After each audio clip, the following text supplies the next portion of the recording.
Hello, everyone. My name is Armando Perez-Carreno, and today we're going to be talking about 4 strategies to better price your web development services. So, if you are an agency or you are a freelancer, or you just want to get into this, or maybe you're just a business owner, you want to learn about how software is priced, then this is the call for you.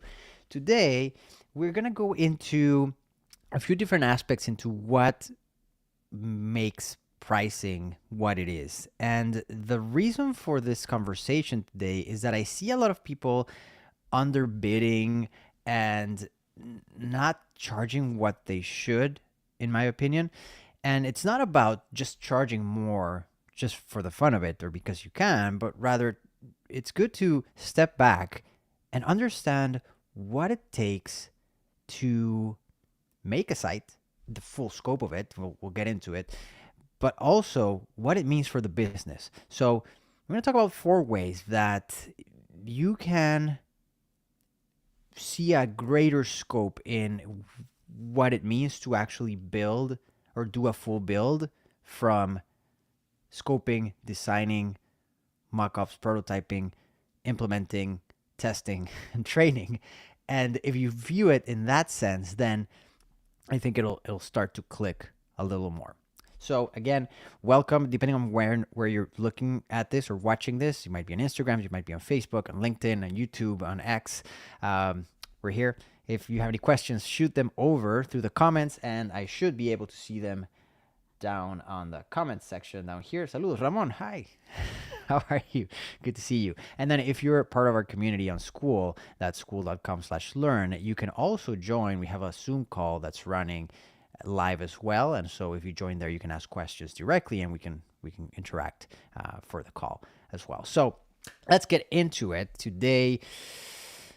Why do we charge specific rates? And this is a question that we get a lot in our email list. People, especially from different countries. So in the US, you might see higher rates, but then in other countries abroad, you might see lower rates. And if you go on platforms like Upwork, for example, this again, if you're a business owner, you're looking for pricing, you're gonna get a mixed bag. You're gonna get some people charging you $50,000 for a website. Some people will charge you $500 for the same thing. And on the other side of the spectrum, if you're a freelancer and you go on these platforms, you might also see the same, where someone might have a $1,000 budget, a $10,000 budget. Maybe they're capable of paying whatever they set there, $100 per hour, or maybe $7 per hour. And so you see these jobs, you see these opportunities, and there's a huge distance. There's a discrepancy in what you're gonna get and how it's priced. And I think a lot of people on both sides of the aisle don't understand what is going on with the other side. And so I'll give an example. If you are a company and you're looking for freelancers, you go on a platform like this and you might have a base idea, but really you don't know. It's like if I want to build a deck, I have no idea how much that's going to cost. I can look online and it's still going to be a little iffy because it'll depend on where I live, the type of wood, how much slope there is, how far the property is from access, the material costs in that particular area of the world, etc. And so it will vary dramatically. And so in software development, this comes into play as well. So you come into one of these platforms and you are trying to get someone to help you build a website, for example, and it's very hard to determine a starting point of pricing. So you might have an idea, oh, maybe I should spend $5,000. But then you go on and you see other job postings and you see, oh, well, people are putting in job offers for $5 or $10. So it just gets confusing because you don't know, should you just do it lower because other people are doing it? And then on the other side, if you're a freelancer or an agency, should you bid low because other people are bidding low, or should you bid what's supposed to be the real cost? And how do you know what the real cost is? And this is something that I've found for a long time. A lot of people don't share pricing, and it's sort of a hidden thing. And I understand. We'll talk about discovery calls, which is one of these points, but a lot of times you have to know more. But at the same time, it shouldn't be so much of a black box that everyone knows their secret and how much a site would be built. And I see this across socials sometimes where people have no idea. And you'll notice this because you'll see a post where someone says, I don't know, we just billed a client $30,000 or whatever. And then you're going to see a bunch of comments being like, whoa, I could have built like a house for that. I don't know, I'm just kidding. But like in the space, you would see people even bashing on that person for charging so much. Where on the other side of the spectrum, you might see someone like, dude, I did a job for 500, and everyone's like, why are you charging so little, right? Or whatever that case may be. And so there's a broad spectrum of what it is that should be charged. So the idea of this conversation, and it's meant to be a conversation. If you want to join in, I'll be happy to answer any questions or talk about it as well. What can you do to structure your mind when building out pricing for your services in a way where you're going to feel comfortable with what you're charging and be able to make a good proposal to a company based on the value that you're providing? That's the whole purpose of this. So let me just make sure that we're getting the feed here. It looks like we've got it on Instagram, we've got it on YouTube definitely, and I believe we're live on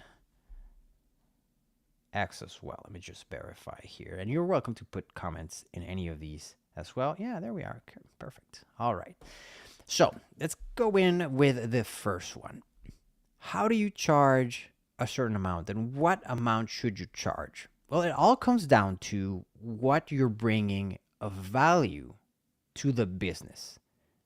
So if you're building a website, like a personal blog for someone, that's a whole other scope because they might not have a budget because they're not making any money out of it. And in those scenarios, a lot of times they could just do it themselves on Wix or Weebly or any of these, Squarespace, etc. That's the sort of thing. And even like, I mean, if you're doing a blog, just use Substack, right? If you're building a small community for yourself, you want to spend on development, you don't want to think of the design, build a school community. You can have your courses there, right? There's many options if you don't want to spend money. But today we're talking about businesses. If you're selling your services, web design, web development, software development to a business, because it's a whole different ballpark.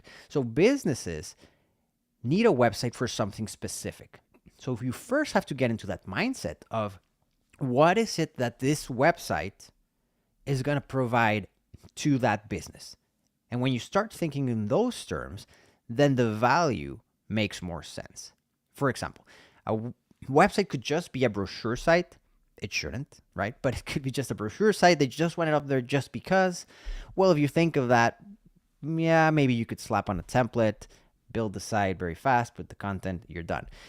Yes, but you as a provider should know that nobody just should have a brochure website. Their website, because of the nature of how the web works, should at the very least have an opt-in form or a contact form or a booking form for people who are looking at the site to be able to take an action.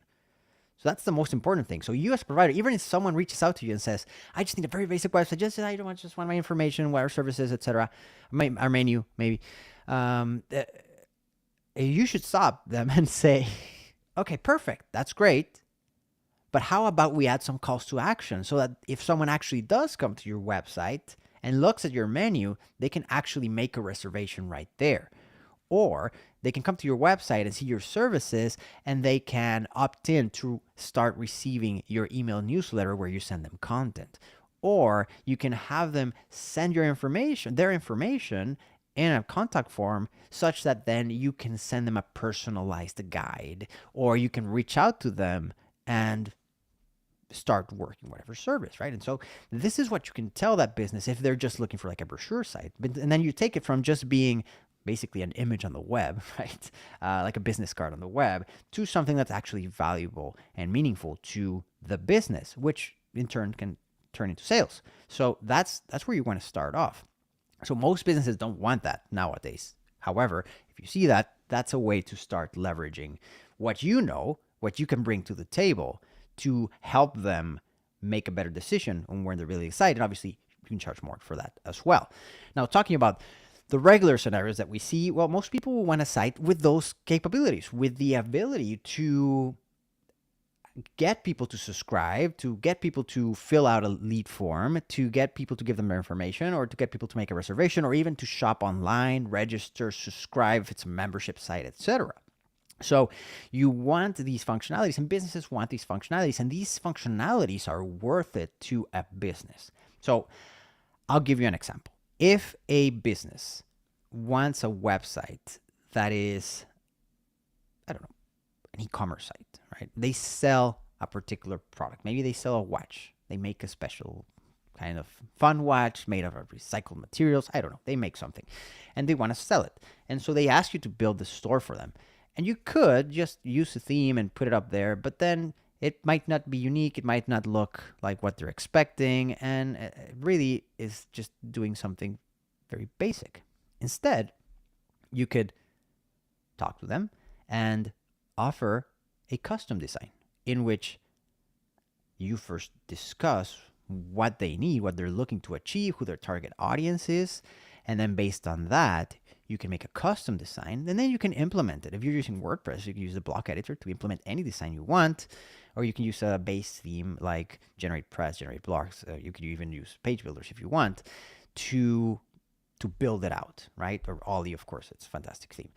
And that way, they're starting to have something that's more tailored to what their audience is looking for, and therefore they're going to get better conversions, and more conversions mean more sales. And so if you look at that business and you see how much that business charges for their services and just put a number on it and say, okay, so if the site will bring you at least 10 customers, I don't know, how much is that worth for the business? So now your website that you were going to charge them $500 to build, well, now it's looking kind of cheap because maybe the website is going to make them $100,000 next month, or $200,000, or maybe it's just going to give them $20,000. I don't know. It depends on the type of site. But if you compare what you're charging them for what they're getting out of the site, and it's not like it's just going to be that month. That site is going to be there, and if it's well made, it's going to last for years. Many of our customers have their sites. Some, of course, make adjustments, add features, etc. But there are some, yesterday I was looking at some stats, there are some customers that haven't touched them just for the nature of their website. It's fine how it was. And just updates, basically. And they've been there for 8 years, and the site still works perfectly and does its thing. So even if you don't constantly make adjustments to it, if a site is well made, then it can last for a long time. So you can imagine the return on investment on that is very good. So you want to make sure that when you're pricing, you base it not only on your time, which is also very valuable, but also in what it means to the business and the value that it can bring to that specific business. So how do you do this? My way of doing it personally, what I do is that I have a calculator that I built a long time ago. It's a spreadsheet, basically. You could do it now in Airtable or whatever. You could probably even do it on a chat interface, have it build it for you. But essentially, what I do, and feel free to ask any questions about this if you're curious, what I do with the calculator is I have a few questions for myself. How big is the website? Small, medium, large? Then you have things like, which of these e-commerce features do you need? And so this is my personal calculator because I do a lot of e-commerce. And so I have payment processing, shopping cart, product bundles, gift cards, account balance, wait lists, deposits. Do they need wholesale, user-based pricing, role-based pricing? Do they need a product customizer, a 3D product customizer? Do they need bulk ordering, table-based ordering, tiered product pricing based on the amount of items or units placed, recurring billing? Do they need subscriptions? Do they need payments via credit card or ACH or wires or convenience store payments, offline payments, different depending on the country? And so you start just listing out the features that if you have experience, have worked with other clients with in the past. And if not, just pay attention to the market, what website have, and then you can build your calculator. And then I have other things like which user related features do you need? And I do role based access. Do they need a membership website? Do they need a user portal, a special dashboard? Do they need user uploaded private content, which is a little trickier? Do they need an affiliate program built into the site? And then which of these media features do you need? For example, do they need a media library, like a video library? Or do they do LMS, online learning, e-learning? We do a lot of that. So that has its own value as well. And then do you need social networking within it? Do they need a forum? Do they need something like a BodyPress instance where they have a social feed within the platform and friends and all that good stuff? Do you need gamification within the site? Do you need an events calendar, which adds complexity? Do you need ticketing? Do you need booking for different calendars for personnel if you have like a massage business or a chiropractor or any type of service like that? Do you need time scheduling, maps, location-based search? Do you need listings-based search? This is like real estate. Do you need to integrate with a third-party IDX service? Do you need a translation interface? Will it be supplied in multiple languages? Do you need multiple currencies? And then custom sections like how many APIs are you going to have to integrate with? And can we integrate with something like Zapier or Make, or do we need to code that integration? Is there an integration that already exists? Are there plugins for many of these things? And then I'll talk about plugins in a second. And then what other external integrations do you need? Accounting systems, QuickBooks, NetSuite, right? Salesforce. Do you need to integrate with ShipStation? Do you need to integrate with Avalara or TaxShare for taxes? Helpdesk, Zendesk, Intercom, etc. Or do you need an autoresponder? Do you need funnels? Do you need automations?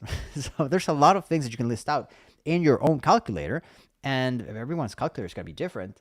But this is very useful because the way I structure it, and I did it a long time ago, I just make it better every time. I have column 1 basically with all these questions, and then column 2 I have complexity, and I created this system of points, right? So everything has a certain complexity, maybe 8 points or 15 points or 4 points or whatever. It doesn't matter what the points are. It's just a way to differentiate maybe from 1 to 10 or from 1 to 20, the complexity of that thing against everything else. And then I have another column where I have a little, like basically a checkbox field where I say yes or no for that particular row. And then I have a summary of how many points that would generate, right? And then I get a total of those points for what I chose.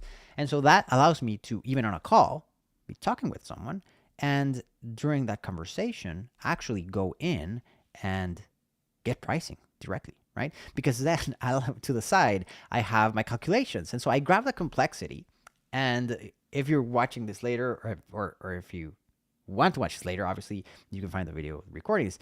This section is important. Okay, so you get the complexity, and then you transform that complexity into estimated hours. So you have to figure that out for yourself based on your input output. Personally, I've done a lot of this through years, and so I sort of know how long it takes. And how do you know that? Measure time. Don't bill for time, measure time, right? So you can use Toggle, you can use any sort of service to do this, or app or a website, whatever. Toggle is great. It's free, but it just works. If you keep track of time for everything you're doing for every customer, then you can then get reporting after a few months and know how much time you took for everything that you did. And so that way, next time you'll know, oh, I charged too little, or I took much more time than expected, or less time. Not typically the case. And so that way you can be adjusting your calculator. So basically you take those complexity points and then you make a calculation based on what you think should be worth. We'll talk about value in a second. And then you can then take it further. What I do is I have the estimated hours, and then from that, in a basic sense, I can say, okay, this is how much it would cost total, right? And then how much should I charge on top of that if I had an employee that is doing that? Because remember, even if you're a freelancer, you have to think of how you're going to scale your business if you get too much work, You need to hire someone to do it for you. The business needs to make money, not only you, because this is a business after all. So even if it's only you, you have to determine, okay, you're an employee of your company, basically, and how much is the business going to make out of your efforts? And in the case that you're not available or you have to hire someone else, you have to have that space allotted, right? So you can add that if you want. And then I take it a little bit further. I split it up, and based on that, I just do a quick calculation and say, okay, so how many hours a day am I working that I know that I can work? Like, let's say you can work 4 hours a day that you know you're focused, or 8 hours or 10 hours, whatever your allotted schedule is. You can use that to then calculate how many hours are in a week, how many hours are in a month, and then how many projects you can take at a time. And then you can do that calculation and basically have this thing not only tell you how much it will cost, how much you should charge for it, it will also tell you how long it will take based on the number of projects that you have or your current queue. And then it can also tell you the milestones. So what I do is from this, I take it into another thing where I split the milestones. We'll talk about milestones in a second. And then I'll get the percentages of each milestones, like scoping, design mock-ups and prototypes, implementation, and then testing, platform integration, training videos, for example. And so I get percentages of that, and then it will give me all of that just by putting in the features that I'm providing to the company, right, with the website. So if you do something like that, then you're not just going off the cuff and say, yeah, I'm going to charge you this much or whatever, and then get surprised when they say yes or no. But instead, you actually have a method, and you can use that to your advantage, because if you're on a call with someone, that's the last step of what we're talking today, you can actually use this to leverage the price. Because if they say, oh, that's too much, you can say, well, don't worry, we can take some of those features off. And you can actually take some of those features off and get a new price. So you're not giving them a discount, because there's no reason to give a discount just because. Like, why? Do you know them? Are they your friend? Are they your family? I mean, people ask for discounts, but do you go to a store and ask for a discount for something? I mean, unless they're running a sale, typically no. So instead of discounting, take features off. You can add them later, right? They'll cost a little more, of course, but you can add them later. And so this is a great way to cement yourself in your pricing, and you know how much it is and how much it's worth. And so everything I've discussed right now goes with the premise of not only time, I forgot to mention this, but in the calculation, when you're calculating that cost, calculate how much that feature means for the business. So when you're doing that complexity, where you're saying, oh, it'll take 5 points, 6 points, 10 points, 15 points, you might start considering, at the beginning, you don't have to do this. You could just do it based off of your time. But as you grow and you start seeing what the benefits of this are for the company, and then what the alternatives are for them as well, then you can start to factor that in and say, okay, so this should have a higher complexity, not because of the time that it will take me in a typical scenario, but also what it's worth it to the business, what it means for the business. Because you have automations, it means a lot more to the business than simply having an image gallery, right? Or if you have a community, it means more, because they're gonna keep that community going, and they have to manage it. And then there's also scenarios where you're gonna have to add complexity for something that might seem simple, but it can affect many things. A perfect example is multilingual and multi-currency. So if you're trying to do that, sure, you can put a plugin in, but once you start working with those, you're gonna learn very fast that there's gonna be a ton of incompatibilities between different plugins, different tools. There's actions and hooks and things that run at different times, and pricing can maybe not match, etc. So it adds a ton of complexity into your project just by having those. So those, even though setting them up might be relatively simple in a perfect world, you're going to find that it actually makes it very complex to manage down the line, and you might have to provide higher levels of support for those features. So you have to add complexity to that as well. So that's the calculator aspect of it. Very important to have something like that, and that way you can actually price things for the value that they provide to the business. Another example, I think, that is very, very important is Obviously, the calculator helps you. But if you're still not convinced of how much you should charge or could charge for something like this, then there are other ways to sort of place you in the right mindset, I would say. A good example is learning management systems. So we build a lot of those for customers where they're maybe course creators. They want to have their course online and they want to have their own platform. They don't want to have to depend on Teachable or something like that that might take a bigger cut of their earnings, or Udemy, right? Um, they want to have something that's theirs. So we can build that, and you can build something like that as well. And so, yeah, of course, you could just plug in like LearnDash or Lifter or anything like that, and you can build the thing. But then you have to realize, of course, there's added complexity. It doesn't just work out of the box. You have to do a lot of little things to make it work and align to their specific things. Like, do they need special cohorts? Are they doing live events as well instead of just self-paced courses?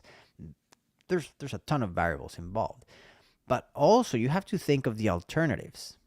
And an example in this is if they don't do it with you, as a custom platform, for example, then they have to go with someone else. And so a lot of our customers that come in that need an LMS system, an e-learning website, they have worked for years with something like Teachable, but they find themselves too limited in the features that they can do. They cannot make adjustments to flows and things like that. So they might want to do it for that reason. So you can think of it that way. And then others have other platforms, like more enterprise-y platforms, and those might charge them $1,400 a month or $2,000 or $5,000 a month just for the license to use the software, which they have to pay forever. And then the data is in their systems and they don't control anything. They just build experiences, and obviously they have good features and all. But some of these, again, you're talking about $17,000 a year just for using the service, not owning the service. Do you see what I mean? And so if you're going to build something for them and maybe you're going to charge them $30,000 for it or $60,000 for it because it has a lot of different features, then it might seem expensive to some. But if you look at it from a business standpoint, we talked about what it's worth, like for transactions, how much they're receiving. So it might make sense. I mean, we have customers that, I don't know, have $400,000 in a day when they launch new things, right? Or they just constantly have recurring subscriptions. So they make a lot of money with it. And so the platform is worth a lot. And then your time is worth a lot.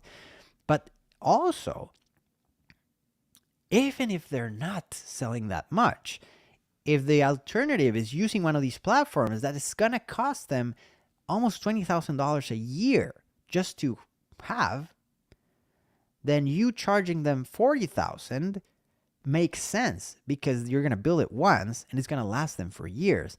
And they have all the added benefits of owning the data and doing whatever they want and adjusting it and making it better.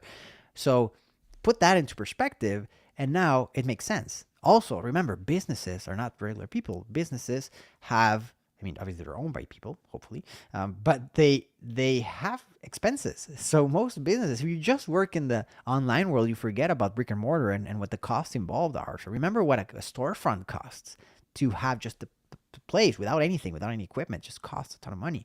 And so businesses are used to having expenses for certain things. And so if it's a thing or a service that's going to provide them a return, then it's worth it. It doesn't matter if it costs $100,000, $200,000, $1 million, right? There's some sites that cost that. Why? Because the return is greater. So you have to get in that mindset, and that's how you can charge more. So I explained at the beginning, it's not about just charging more because you can. It's charging what is applicable to that type of business and what value you're going to provide to them.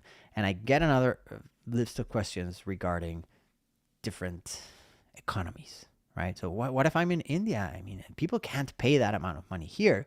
Well, yes, they can. Not everyone, but we have clients in India, and they pay for the project same as here in the US, right? And we have clients in Canada and the UK and Dubai, and they're completely different economies. And there's always people who will be able to pay for something. Now, you have to be able to deliver, of course. I'll get to that in a second. But don't think that just because the majority is at a certain level means that there are no clients at another level. And so if you're in a different economy, well, first of all, you can, with the way the internet is, you could sell to people here in the US and charge what people are used to paying here. You don't have to charge just just enough to get you by just because your economy is different. That doesn't make sense. You still need to make a good living. And yes, if the cost of living where you are is a lot lower, then you have more leeway to perhaps charge less. But you still have to keep everything I mentioned in mind because you're still providing that business that value. And so if you're going to build a website for me, and I know this website, and you know this website is going to give us $200,000 a month in revenue and X amount in profit. And when I see you can do it and everything, okay, you're qualified, great. How much is it going to be? And you tell me it's going to be $2,000, I'm not going to buy it, right? Because I'm going to be like, this doesn't make sense. Like, why am I? Nothing works like that, right? And so you have to again get that mindset, and that's why the last point that I'm going to make about discovery call, I'll talk about it later, is so important. So stick around because we're going to talk about that as well. But value. That's the most important part of all this. Just make sure that you're providing the price based on the value, that you're not limiting yourself based on the type of economy you're in, and then also that you have a way to calculate so that every time you can do that. So the small caveat, and for everyone who's joining now, welcome. You can send any questions you have in the comments, and I'll be happy to answer them if I see them, because we're streaming to different platforms: X, Facebook, YouTube, LinkedIn, Instagram. And so if you have any questions, feel free to drop them in the comments, and we'll see if I see them. I'll be happy to answer them, and if not, I'll answer them in a future video. And yeah, someone on Twitter wrote, "Thanks, moral boosting response. Cheers." Yeah, great. Yeah, it's someone just asked a few moments ago regarding, is WordPress, or specifically the plugin theme space, still a career worth pursuing now with AI? The answer I have here, and the answer I gave, is AI is not stopping you from doing things. It's giving you additional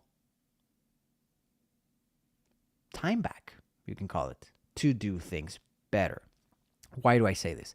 Because the LLMs, yes, someone could say, I want this feature on my site. I'll just ask ChatGPT to build a little plugin for me, and I don't have to pay this company for the plugin and save some money. Is that going to be a large percentage of your customers? Are they all going to do that? No, because that means they have to have the technical ability to put code somewhere. It's not as easy as just putting it in functions PHP. Yeah, you can. It's going to break the site, most likely, right? And so they have to have some technical capability, and then also they have to have the strength to do it, because if you're doing it on a live site and it dies, you're going to be in trouble. So a lot of times paying that plugin just $50 or $100 or whatever, that plugin ecosystem in WordPress is ridiculously inexpensive compared to other platforms. Just pay for the plugin, right? I don't think it's going to affect plugin sales as much as people think. I think instead it's going to make these plugin companies better, because now they can run better tests on their software. They can add new features in less time, because their team, who are actually programmers and developers and engineers, they can properly use the LLMs and AI to add new features, because they understand the output, when it might be wrong, when it might be hallucinating, etc.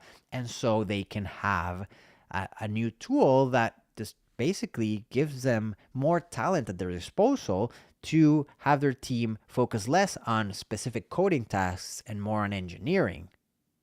So that's very important. And then talking about themes, now with the block editor and full site editing, you don't yeah, you don't really need themes nowadays, but they still give you a shortcut to building faster. So if there's a theme, I haven't used this one in particular, but I've heard good things about Generate Press and Generate Blocks. It just has so many things out of the box that allow you to make nice designs faster that you're still going to use it. So if they keep evolving in the space, then they're still going to be selling those things again because they have these tools to make them better. It doesn't mean that everyone can now just build. You cannot go and say, oh, ChatGPT, build me a new block theme for my e-commerce website. I want to do this and that, and it's going to build it, and the site's going to look fancy. That's not how it works. Yes, there are tools like Replit, etc. They can build a little app, right, with React and Next and all that good stuff. Yeah, of course. But it's just building you that interface. It might build a database. It's always going to miss a few things. If you're not an engineer, you might not realize that there's a lot of little moving parts that come into it. And so, yes, something basic like an MVP, which actually can grow to millions of dollars, that's fine. But it's still something that you didn't write and that nobody understands except whatever the AI model did. And so then maintaining it when something goes wrong, that's where you're in trouble, right? Whereas if you have someone who built it and has the documentation and everything in a proper way, or you're using these tools, but you also know what you're doing, then that's where the real growth is. And so with Blockstream, for example, or any layout-based thing, you still have things that might be done with drag and drop, and the real benefit of block themes and using blocks within WordPress is for the editors and for the users, not for the developers. Yeah, it's nice. We can do very nice things and create custom blocks that are very fancy and do all sorts of things. But the real value is for the business owner and their team, that they can go in and have this content management system where they themselves can add content directly and manage it and manage your products and manage your orders, etc. So yeah, that's still going to be growing, and AI is not affecting that at all. Is it still worth it to pursue a career in WordPress software development, etc.? Of course, especially because then you have more time if you're using some of these tools to then start doing more advanced things like automations and connecting different things, systems amongst each other with like make.com, for example, or things like that. And so then you have now new talents that you can use. You have at your disposal to provide to clients. And it's not only the web design or web development, it's also everything around it that you can get into. So there's a ton to do still. Trust me. It's not going anywhere. So anyway, the other thing that you should consider are the different phases in your project. When we talk to clients on our discovery calls, and I'll talk about that later, one of the things I noticed that's a common factor, especially if you're talking with someone that has worked in platforms like Upwork, etc., a lot of the talent that they find basically ask them, okay, tell me what to do, I'll do it. And that's it. They're just technical. They're just doers. Those, in many cases, can be replaced with AI, so you have to be careful. You need to be someone who can plan and strategize and design and train. Okay? And it might sound complex, but it's not at the end of the day. Because if you're building websites, you start getting a feel for aesthetic and how different layouts look. And if you don't, you can always go and browse the popular sites and see what they are doing, because they've already experimented and ran A/B tests, etc. And so you can see what works, what platforms have done, and then get ideas from that. Nothing is completely unique and a spark of genius. It's just you see what other people have done and build upon that, right? And so that's how we learn as well.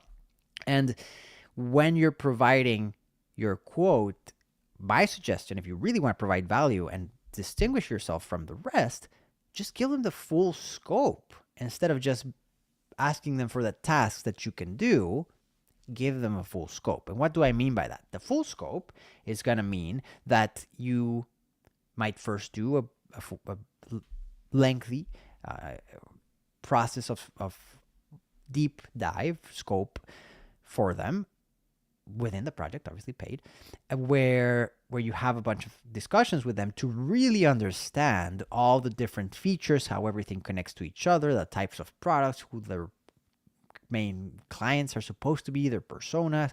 And once you have that, then you can go into a design phase or a mock-ups phase where you can go in Figma and design everything. And this is better for you, even if you say you might not be a designer.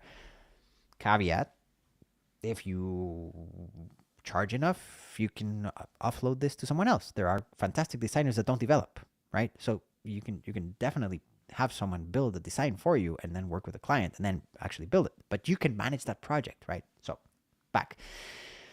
Design is great because in Figma or any tool like that, you can lay out everything by dragging and dropping. You don't have to know how to code it. You just first design it and go back and forth with the client until you're completely happy with how it looks. And they're completely happy, more importantly, with how it looks and all the different pages, how each thing connects to each other, and the full scope of the system. And so now they see it visually and they can tell you, yes, I approve of this design, and you have the go ahead to actually build. And that helps you because then you don't have to be reworking things. If you implement just as you go, the problem is that even in the ideal scenario, it could go faster. What can happen is that as you go along, they say, no, I don't like this, change this. Oh, no, I changed my mind. Let's do this other thing. So if that happens, you're going to have to do a lot of rework, and that's expensive for you unless you're charging per hour. But charging per hour is typically not a great idea. You can. There's people who love that. That's fine. You can get many times, again, this is my personal preference, you can get a much better return on your time if you price accordingly, plan ahead, and do all the phases.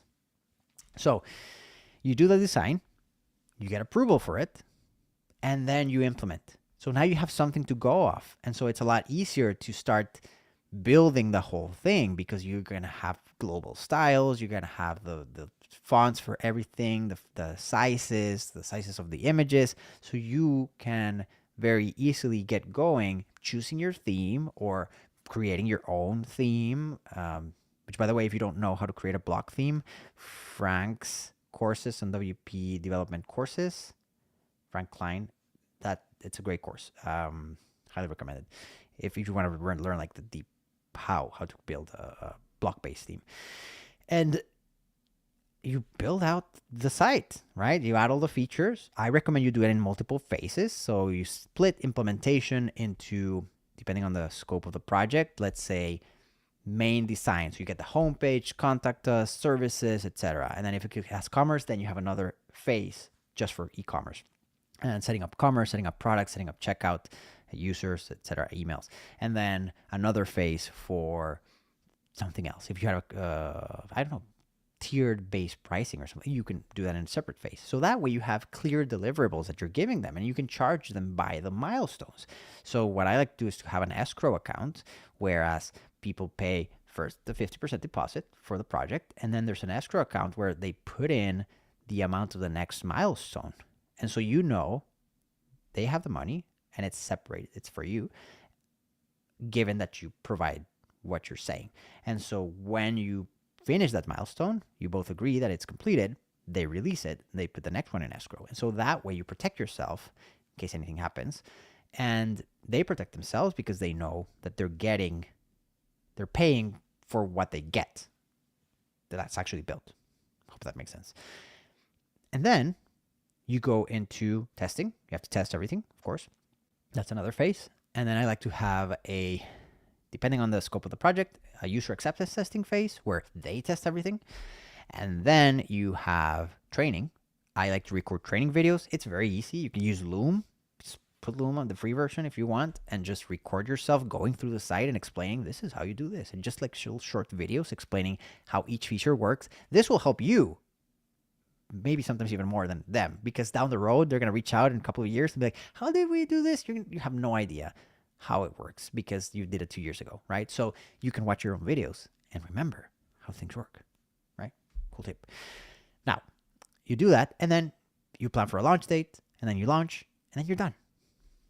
Everyone's happy. So that's the procedure that I like to follow, and has worked very well for us, and all our customers have been really happy, very satisfied. Of course, after that, ask for a review, referrals if you can, if they're happy, which if you did things right, they're going to be very happy. Be sure to ask for referrals so that other people can gain the same sort of experience and benefit that they got from the service. So yeah, hope this is helpful. Just to recap, we make sure we're doing pricing based on value. We make sure that we have some sort of calculator or product devised offer. What that means is, you know that you always build e-commerce sites with these capabilities, then just build a package and say they're always $25,000 or $30,000 or 15, whatever you want to charge, 7 if you want. And you have that. You have package A, package B, package C, right? This one is the main one. We do it for everyone. We do it every day. I know this works. This is how it works. And then we have this other one for the ones that use subscriptions, and we have this other one for anyone who needs social networking within, I don't know, whatever. So you have these 3 packages, and that's it. And that's what you build, and that's it. So you could do calculator approach or product device approach. Both work really well. It just depends on your preferred way and your audience. Now, once we've spoken about all of this, the last thing we have to talk about is how you actually give the client the quote and how you get the requirements to actually tell them what it's supposed to be and get an answer whether they want to work with you or not. And that's the last step, which is discovery call. So if you're not doing this, you have to start doing this now, especially if you're on platforms like Upwork or any of those, TopTal, etc. If you just try to bill someone, they might put a requirement document there and say, I want this, this, and this. And you're like, yeah, sure, I'll do it for $500. You have no idea what the scope of the project is. You could chat with them. You're still not going to have a great idea of what it's going to be unless they provide like a complete RFP, request for proposal or whatever. And you have to go through it. And yeah, you could do that. But in my experience, the best way to handle this is to actually talk with them. And you'll be surprised. A lot of people are like, what? Yeah, sure, of course I want to talk. Because nobody talks with them. Because they just want to send them like, yeah, sure, here it is. And some people, I hope it's not you, but some people actually just start projects off the bat. Like they'll just receive the proposal and be like, yeah, sure, I'll do it for this. And then if they get hired, then they start working. But they never met each other. They don't know if they are aligned in the way they work, the way they talk, the way they communicate. They probably don't understand the requirements. And then that's how you get bad reviews as well. Because, I mean, what do you expect, right? Unless you're selling something, like you're selling a phone or something. I mean, in that case, okay, people know what they're getting and that's it. But most of these things are relatively customized. So how do you do a discovery call? What I like to do is when anyone reaches out to us, either via LinkedIn or the website or our calendar booking, well, the calendar booking does it itself, or on any of these platforms like Upwork, etc. If we see a project that we're interested in and either they reach out or we reach out to them, the first thing that we want to do is book that call. And what I like to tell clients is, would you like to have a quick video call so that we can discuss your specific requirements? And then based on that, I can give you a fixed price quote that aligns to those requirements. And that explains to them why we want to have the call. And it makes sense because I'm going to give them a real quote that's specially designed for them based on their requirements. And the call is very important because in the call, especially if it's a video call, you can gauge their interest, you can gauge their comprehension if they're understanding what you're saying, and also they can see your preparedness. When you explain the whole process, so in the call, you go into the call, you book it, obviously you book it, you use Zoom, etc. Many of these tools have booking in them. So if you're using Upwork, again, it has Zoom integrated. You can just click, create a call, schedule it. You don't have to build crazy systems for this. And so the date of the call comes, you go into the call, and the first thing you do after exchanging pleasantries, you ask. So you take control of the conversation and ask, what is it that they are looking to do? So specifically, you start the conversation and probe to figure out exactly what they need and let them talk. They'll explain, and then you can probe a little more and say, okay, so what about this feature? How is that supposed to work? And go through it. And you can have your list or your calculator in front of you. And so that way you can ask them, okay, perfect. So do you need payment processing? And they'll be like, oh yeah, I need payment processing. And then Because they'll start, and this has happened a lot. They'll start, no, I had a really, really basic website just with this and a little shopping cart. Oh, okay, perfect. So we start probing and we start asking, okay, so do you need gift cards? Oh, I didn't think of that. Yeah, sure. Gift cards would be nice. Okay. So you do need a wait list? No. We don't need that wait list. Okay. So do you need deposits? Do you think people will want to pay like partial payment and then pay later? Yeah, we need that. That's actually one of the, thank you for bringing it up. We do that a lot at our business. Okay, cool. Do you need tiered product pricing? Yeah, actually, some people buy the bulk in pallets or whatever. And so you guide them through the conversation by asking these questions. And so you get a real idea of what it is. And also, they're going to feel that you're really prepared, because you are, because you're going to ask them all these things that you know that come up in clients' projects because you've done it before. And so that, in their mind, is also building rapport, because they're seeing, yeah, you know what you're talking about. So you go through the whole thing and you, again, let them talk, get all the information. Once you understand it, you repeat it to them so that you both see that you're aligned what they're looking for. You might ask them what their time frame is, what they're expecting the time frame to be. You don't have to ask them their budget. They might have put $1,000 in their budget, and at the end of the day, they're capable of paying $25 if you're giving it the right value. And because remember, people don't know what it's supposed to cost. So if the platform gives them an option to put how much you want to pay, sure, I'm just going to pay $100, right? But at the end of the day, you are the one that have to tell them how much it's supposed to be. And they're going to get competing bids from a lot of people, but are those other people going to give them the same level of experience that you're giving them? That's the important thing. And I've seen that as well. So you do that, and then now you can say, okay, perfect. I have a calculator that I use that based on the complexity and the features, I can tell you exactly how it is. Would you like me to give you an estimate? And so they'll probably say yes, and most likely. And then you can go ahead and you can say, okay, so perfect. So for this project, if we're looking at a timeline of 4 to 6 months, or 1 to 2 months, or 4 to 6 weeks, whatever your calculator tells you. And it's split into, the way we do it is we split it into milestones. We've got the initial scoping phase. We've got the design mockups where we build the mockups, etc. And you explain the whole situation, everything we talked about, right? And then after you've explained everything, then you say, okay, and it's going to be $25,000. And depending on how you build your calculator, maybe you're going to say it's going to be 25,802, right? Maybe that's what it gives you. Sometimes it's that. They're going to be like, oh, sure, that makes sense. It's very accurate. And so then you have to be quiet and let them think about it, right? And so you can ask them, is this something you can work with? And just let them talk, right? Because they'll tell you yes or no, or they might tell you that is much more than I was expecting. But again, let them talk. Because what I've seen is a lot of times people will convince themselves. So they'll say, oh, that's a lot more than I was expecting. And then they'll especially if you're quiet, they'll start realizing everything you discussed and be like, but I mean, the other people I talked with, they didn't really seem like they knew what they're doing. And I mean, you're so prepared and you're right, all these features. And so they might start convincing themselves. You don't have to do a lot of the work because you already did it beforehand, right? And so that really helps. And so a lot of times you could just get the sale right there.